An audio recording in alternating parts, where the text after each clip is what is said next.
Hey salut mes amis, j'espère que vous allez bien. Aujourd'hui, on ne va pas parler de un seul manga, mais carrément de deux mangas. Ouais, je sais, je suis un fou. C'est vrai que d'habitude, je fais une vidéo pour un manga, mais récemment, j'ai lu plein de mangas, et je me suis dit, bah en fait, pourquoi je pourrais pas en présenter plusieurs en une seule vidéo? Même s'ils ont rien à voir, même s'ils sont à l'exact opposé, pourquoi ne pas les présenter ensemble? Bref, aujourd'hui, je vais donc vous parler de deux mangas, un shoujo plus axé romance, et un shonen axé baston bien sanglante.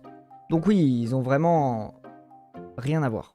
Genre vraiment rien à voir. Mais en même temps, comme ça c'est cool. Comme ça, chacun va peut-être trouver un truc qui lui plaît parmi ces deux mangas, je ne sais pas. Ah oui, et vous étonnez pas, hein, si j'ai un petit peu la voix cassée, si j'ai des valises grandes comme celles qu'on vend à l'aéroport, c'est parce que j'ai fait un live pendant 24 heures ce week-end, du coup je suis un petit peu cassé.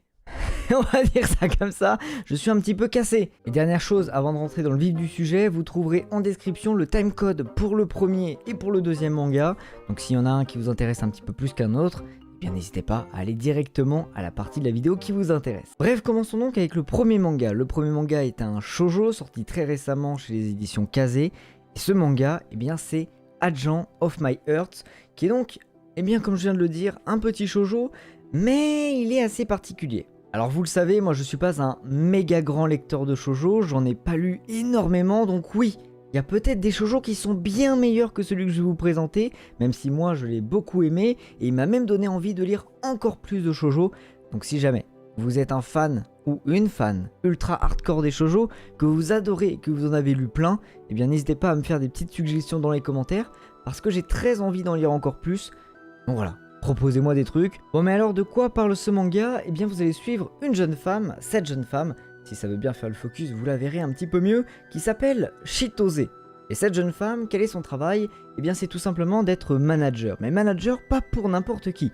Elle manage des stars. Elle travaille dans une société dans laquelle on gère des acteurs, des chanteurs et plein d'autres stars. Et elle, eh bien son travail, c'est de s'occuper d'une star en particulier. Sauf que forcément, il y a un truc qui va clocher. Il y a un truc qui va sonner faux et qui va forcément créer plein de péripéties dans le manga. Et quel est ce petit élément déclencheur? Eh bien c'est tout simplement qu'un jour, Chitose va être choisie pour manager la plus grande star en devenir de la société dans laquelle elle travaille. Alors au début, forcément elle est hyper contente parce que c'est un petit peu comme si elle montait en grade dans la société. Sauf qu'il s'avère que le mec qu'elle va devoir gérer, c'est en fait la personne qui la harcelait quand elle était jeune. Donc autant dire que quand elle se rend compte de la supercherie, elle va pas être trop en joie, tu vois, elle va même être un petit peu saoulée de la chose, parce que, voilà, ça lui rappelle de mauvais souvenirs qu'elle n'a pas forcément envie de revivre. Et c'est donc ce duo que nous allons suivre tout au long du manga. Un duo assez particulier entre un homme qui aimerait se racheter et une jeune femme qui a encore beaucoup de doutes sur cette personne. Et vous verrez au fur et à mesure que la relation va petit à petit évoluer, se transformer et peut-être tendre vers l'amour. Étrange. Donc honnêtement, c'est un petit shoujo qui m'a beaucoup plu. Pourquoi est-ce qu'il m'a beaucoup plu? Parce que ça aborde des thèmes un petit peu différents de ce dont on a l'habitude. C'est vrai que d'habitude, dans les shoujo, après je le rappelle, j'en ai pas lu beaucoup, mais de ceux que j'avais lus, c'était souvent des jeunes filles pas forcément ultra populaires qui tombaient amoureuses du mec le plus stylé du collège, et lui il devenait amoureux d'elle, etc. Et ça faisait une histoire d'amour entre ces deux personnages. Souvent ça se passe dans le lycée ou dans le collège, et là c'est pas du tout le cas, c'est une histoire plus mature avec des personnages adultes qui ont un background. C'est des personnages qui ont un background, ok? Et c'est pour ça que j'ai trouvé ça hyper intéressant, d'autant plus que les deux personnages sont vraiment à l'exact opposé. D'un côté, nous avons un gros menteur qui fait un petit peu n'importe quoi dans sa vie, qui vit un petit peu au jour le jour, et de l'autre côté, on a une personne qui est très cadrée, très carrée, et qui a tout planifié dans sa vie. Donc, c'est vraiment un combo qui marche bien, c'est deux personnages qui fonctionnent bien ensemble et j'aimerais bien savoir la suite de leur histoire parce qu'honnêtement c'est très intéressant. D'autant plus que j'ai dit que c'était un petit shoujo, pourquoi petit? Eh bien tout simplement parce que c'est une série terminée en 4 tomes. Donc c'est pas forcément un gros investissement. Et ça fait plaisir. Alors après, à voir ce que vont donner le tome 2, 3 et 4, parce que pour le moment je n'ai lu que le premier tome, mais en tout cas pour un premier tome, c'était très satisfaisant. En plus de ça, les dessins, franchement, ils sont pas horribles, ils sont plutôt cool, je peux vous en montrer quelques-uns. Alors j'ai pas trop envie de vous spoil, donc je vais juste vous montrer cette page par exemple. C'est assez classique, ça reste assez classique comme type de dessin pour des shoujo, mais honnêtement c'est très agréable à lire. Il n'y a pas des décors monstrueux, c'est plutôt des cases avec des personnages qui parlent, mais honnêtement c'est plutôt cool, j'ai bien aimé, je vous le recommande si vous aimez les shoujo. Et encore une fois, si vous avez des shoujo à me conseiller, n'hésitez pas, les commentaires sont là pour ça. Bon, on va ensuite passer au deuxième manga, et autant dire que le deuxième manga il est un petit peu plus violent. Ouais, on va dire violent que le précédent, il est un petit peu plus énervé. Bref, le deuxième manga dont j'aimerais vous parler, c'est donc Kengan Ashura. Autant dire que ça se voit à la couverture, c'est un petit peu sanglant. Un petit peu beaucoup de testostérone dans ce manga. Et c'est ça qui nous fait plaisir. Alors Kengan Ashura est un manga qui est déjà terminé au Japon avec 27 tomes. Mais ce n'est que maintenant que le manga arrive en France chez les éditions Meian. Et truc très cool que Meian a fait, c'est qu'ils ont mis en place la même chose que ce qu'ils ont fait pour Kingdom, à savoir un système d'abonnement. Donc si le manga vous intéresse vraiment, n'hésitez vraiment pas à aller voir ce système d'abonnement proposé par Meian, parce que tout comme Kingdom, je trouve ce système parfait. Ça vous coûtera pas plus cher que d'acheter les mangas en boutique, et en plus de ça vous aurez des petits goodies. Donc c'est plutôt cool. Mais bref, de quoi parle Kengan Ashura? Eh bien vous allez suivre un monsieur de 57 ans qui travaille dans une société. Bon, jusque là vous vous dites, ça paraît un petit peu nul. Mais attendez, ce n'est pas fini. Mais vous vous en doutez, il va se passer quelque chose. Ce salarié, il va être choisi par son patron pour devenir le manager de quelqu'un. Donc ouais, s'il y a bien un lien qu'on peut faire entre les deux mangas que je vous présente, c'est qu'on va suivre deux managers. Mais c'est tout. Après, ça n'a rien à voir. Mais de qui va-t-il devenir le manager? C'est ça qui nous intéresse le plus. Il va devenir le manager d'un jeune garçon qui est là pour se battre. Se battre et se battre. En gros, voilà, il est là pour la baston.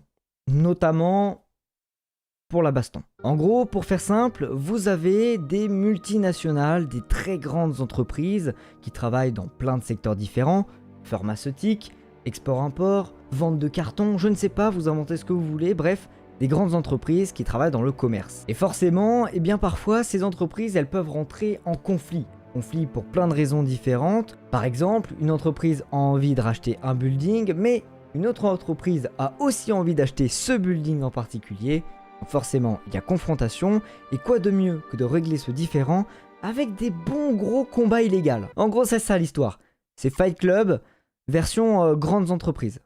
Voilà. Et du coup, eh bien, chacune de ces grandes sociétés font partie d'une grande association qui s'appelle la Kengan. Et en gros, eh bien, cette association, elle a justement pour but de régler tous les conflits entre ces différentes sociétés à coup de matchs illégaux, de combats illégaux entre chaque champion de chaque société. Donc en gros, chaque entreprise a un champion qu'elle fait combattre quand ils ont des différends. Et je pense que vous l'avez donc compris, mais notre salarié de 57 ans va donc devoir manager le champion d'une de ces sociétés. Forcément, le gros point fort de Kengan Ashura, ce sont ses combats. Ses combats, et encore ses combats. Et autant dire que les combats sont servis avec des dessins juste magnifiques, que ce soit dans la puissance des coups qui sont donnés, que ce soit dans la musculature des personnages, dans leur position. Les dessins sont vraiment très très cool. Je peux vous en montrer un petit peu, alors je vais pas trop vous en montrer parce que j'ai pas non plus envie de vous spoil, mais et en gros voilà, vous pouvez voir que les dessins sont très très cool. Je ne sais pas du tout quelle page je vous montre, mais les dessins sont vraiment très bons. Honnêtement, c'est un gros plus du manga. Et si vous aimez les mangas de baston, ça va forcément vous plaire. Et puis attendez, parlons 2 secondes des jaquettes. Non, parce que honnêtement, je trouve que Meian a fait un super boulot sur les jaquettes. Regardez-moi la gueule de ces jaquettes. Est-ce qu'elles sont pas genre trop stylées? Elles sont monstrueusement belles. Alors lui, c'est justement le personnage principal. Hein, c'est le manager, voilà. Et lui, eh ben, c'est le combattant. Vous pouvez voir un petit peu... Bah voilà, quelle tête ils ont. Hein. Lui, il a l'air de flipper bien ses morts, et lui, il a l'air bien vénère. Et justement, c'est donc ce duo que nous allons suivre. D'un côté, ce monsieur qui a un petit peu peur de tout, mais qui veut faire de son mieux. Et de l'autre côté, un jeune homme qui est prêt à tout pour devenir le meilleur. Un duo loufoque, qui n'a aucun sens, mais qui fait extrêmement plaisir, parce que c'est justement leur différence qui rend ce duo exceptionnel. Alors pour le moment, il y a déjà 4 tomes qui sont sortis, et regardez-moi, les tranches aussi sont très très belles. J'adore les tranches de Kengan Ashura, c'est juste très très beau. Il y a 4 tomes qui sont sortis pour le moment, je crois que les 4 autres sortent en août, Comme je l'ai dit, il y a un système d'abonnement, donc n'hésitez pas à aller checker si ça vous intéresse. Kanaya Ashura, c'est de la frappe, c'est un manga de baston qui a déjà fait ses preuves au Japon.